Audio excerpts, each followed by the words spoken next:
We've certainly wanted to be with each other, and as we're all talking about taking industrial action again, being together to talk about how we coordinate that and make that action as powerful as it can possibly be. So I'm not going to say much more, but I'm going to hand over to colleagues to talk about the position of their unions, and then we'll open it up to questions once you've finished. I haven't sorted an order out, but as you fidgeted first, Kevin, perhaps I'll go to you first, Kevin, and then Patrick and Jeff. Okay. Thanks, Paul. And thanks very much to the NAHT for the invitation to be at this joint press conference, and welcome to press colleagues. I think the government should pay close attention to this joint press conference. They should be concerned about it. None of the unions on this table want to take strike action. None of us want to disrupt education or parents' working lives. But all of us believe that we are engaged in something with a high moral purpose, and we are prepared, and that's what the significance of this is. There is a preparation to take industrial action if necessary. The government should pay attention. I think all of us are saying that we want, and we use different words to describe this, there needs to be a correction to the pay of teachers so that we can start to address the crisis in teacher recruitment and the crisis in teacher retention. Our schools need to be properly funded to award any such correction, and we're calling for the government to invest in this generation of children. I want to.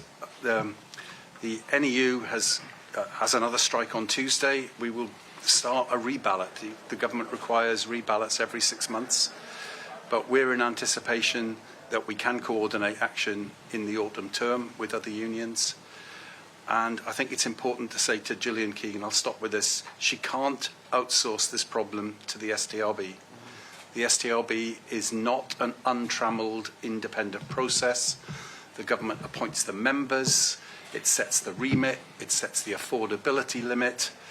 The STRB is not binding arbitration.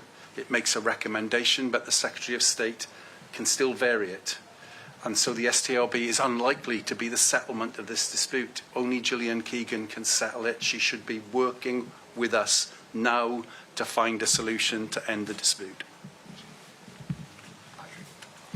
Yeah, well, thanks very much, Paul, and good afternoon, colleagues. Really grateful to Paul and the NAHT for allowing us to gate crash your conference in this way. But these are important times, and the significance of 4 union general secretaries being aligned in this way, I don't think should be understated.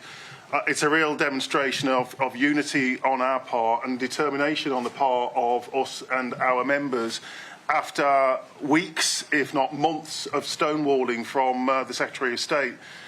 I mean, as a reminder, colleagues, not that you need reminding, Gillian Keegan was asked us to consult our members over her pay offer.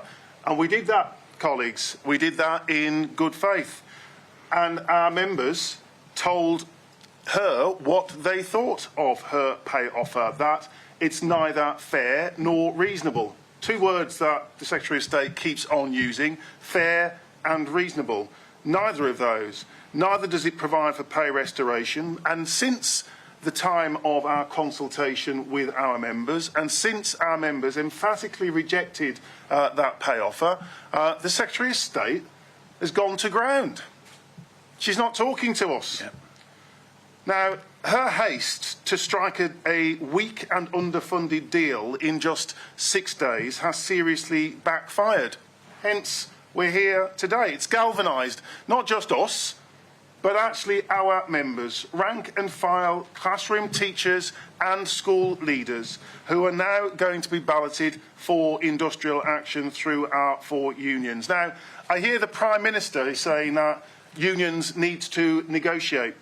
Well, our 4 unions want nothing more than to be able to sit down and negotiate. We've repeatedly asked the Secretary of State to return to the negotiating table. She started negotiations and now she should see them through. It's the Secretary of State, just to be clear, the Secretary of State, not the STRB, that will make the decisions in respect of teachers' pay. Now, I understand that Secretary of State says that she's a good negotiator, but I have to tell you this, I'm not so sure. We're not so sure that the Secretary of State is a good negotiator or that she's up to the job. And if Gillian Keegan isn't capable of finding a resolution to our disputes, then the government needs to find someone who is up to the job. Someone up to the job of fixing that crisis in recruitment and retention, of dealing with the real funding pressures that Kevin referred to in our schools, of ending the toxic culture of excessive workload and high working hours, and giving teachers and head teachers the pay and rewards that they deserve. So our members are saying today that they've been left with no other option. If the government walks away from the table after the crisis that they've created over 13 years, then we have been forced to ballot our members, and we are doing so this term so that we, together with our sister trade unions, ASCL, NAHT and the NEU, our members will be standing together to demonstrate the power of the teaching profession and the opposition of teachers to pay restraint and cuts to real terms pay. So once again today, I have to say this to Gillian Keegan: return to the negotiating table. Work with us to agree a deal on pay that will command the support of the teaching profession, or deal with the consequences.